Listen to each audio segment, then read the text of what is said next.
before she was known as the first witness of the resurrection, before she preached in a Roman city, before she spent 30 years alone in a cave in the mountains of France. Mary Magdalene was a woman in a town called Magdala who could not leave her own house without people staring, whispering, crossing to the other side of the street, because everyone in Magdala knew what lived inside her, or thought they did. This is the story of the day that changed. Magdala sat on the western shore of the Sea of Galilee, a prosperous town built on fishing and trade, stone houses, a synagogue with carved floors that archaeologists would not uncover again for 2,000 years, a harbor full of boats. It was not a poor or forgotten place. It was alive with commerce and noise and the ordinary business of first-century Jewish life. And in the middle of that ordinary life was a woman everyone avoided.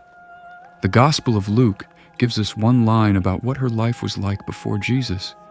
7 demons had gone out of her. Scripture does not explain what those years look like in detail. It does not need to. 7 in Jewish thought represents completeness, not 7 separate small problems, a totality of affliction. Whatever held Mary of Magdala held nothing back. Some traditions describe convulsions. Some describe periods where she seemed to lose any sense of herself entirely. Whatever the symptoms looked like to the people around her, the result was the same. She was someone to fear, someone to avoid, someone whose name parents used to frighten children into behaving. Imagine years of that. Years of walking through a town where you grew up, where people once knew you as a little girl playing near the harbor and watching their faces change when they saw you coming. Years of being something other than a person in the eyes of your own neighbors, a condition, a cautionary tale, a problem nobody knew how to solve. Families in that culture did not always abandon a relative in this state, but they often could not integrate her into normal life either. She may have lived on the edges of her own family's household, present but separate, fed but not embraced, the kind of presence a household manages rather than loves.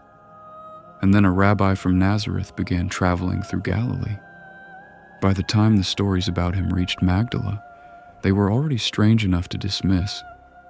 A carpenter's son healing the sick, forgiving sins as if he had the authority to do it himself, eating with tax collectors and people the religious establishment considered unclean, teaching with an authority that even trained scribes did not have. Galilee was not a large region. News traveled fast along its roads and its lake shore. By the time Jesus came within reach of Magdala, people there had already heard enough to be curious and skeptical and afraid to hope. We do not know exactly how the meeting happened. The Gospels are economical with this kind of detail. They tell us the result and trust us to imagine the moment. But we know enough about how Jesus moved through Galilee to reconstruct what it likely looked like. He did not wait for people to come to him in acceptable ways. He went into the places others avoided. He spoke directly to people others would not speak to. If Mary's family or the elders of Magdala had given up trying to help her by conventional means, the conventional means available in that century being prayer, isolation, and time, then Jesus arriving in or near the town would have been the kind of event that desperate people pay attention to, even when they no longer believe in solutions. Picture the possibility most consistent with the pattern of his ministry elsewhere. Someone tells Jesus about a woman in Magdala, maybe a family member, ashamed and exhausted and out of options. Maybe Mary herself in a moment of clarity, hearing that a healer had come within reach and finding the strength to get to him before whatever held her pulled her back under.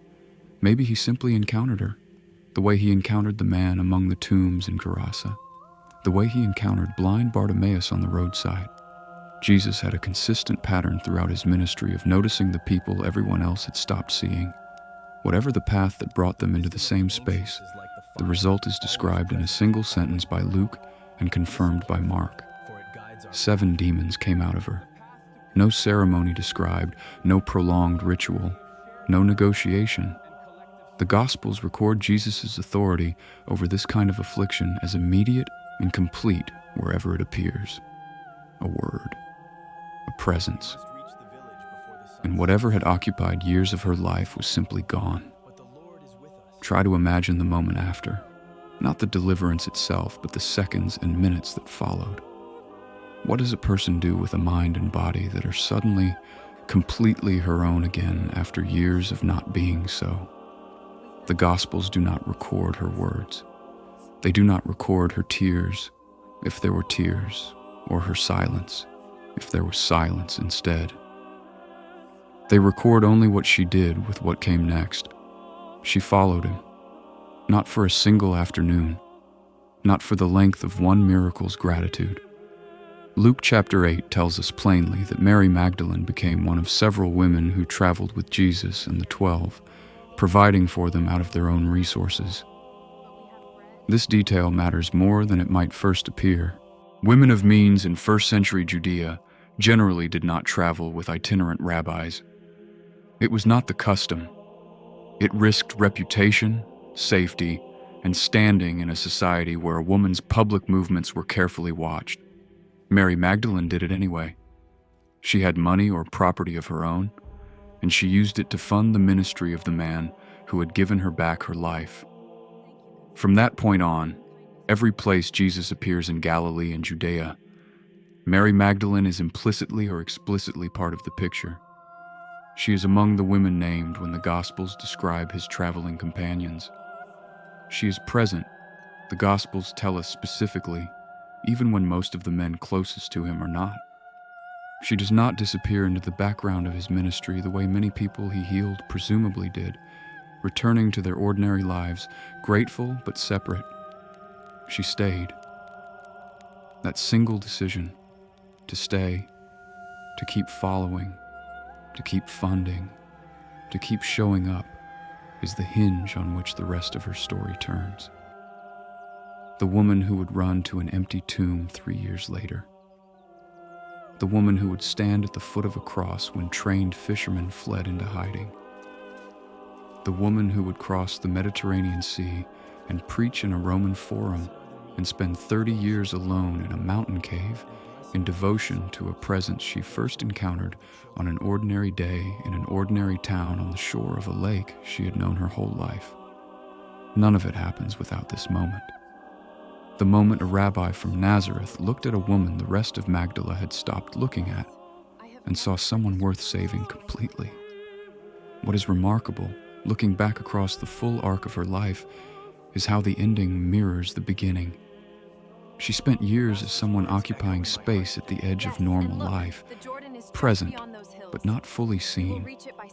She would spend her final 30 years alone in a cave by choice, present to God in a way the world could not fully witness or understand. The same capacity for total absorption that had once been turned toward affliction became, after Magdala, a capacity for total absorption in devotion.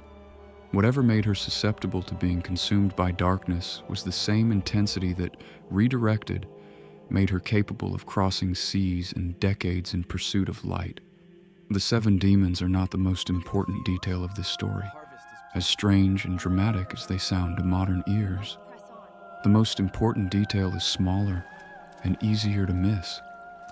Before there was a resurrection morning, before there was a boat with no oars, before there was a cave in the mountains of Provence, there was a woman nobody in her hometown wanted to look at directly, and a man who looked at her anyway and did not look away. That is where her story actually begins. Not at an empty tomb, not on a Mediterranean shore, in a town called Magdala, on an ordinary day when someone finally saw her as a person instead of a problem to be managed. Everything else in her extraordinary life follows from that one act of being truly seen. Full story of where the resurrection led her on the channel.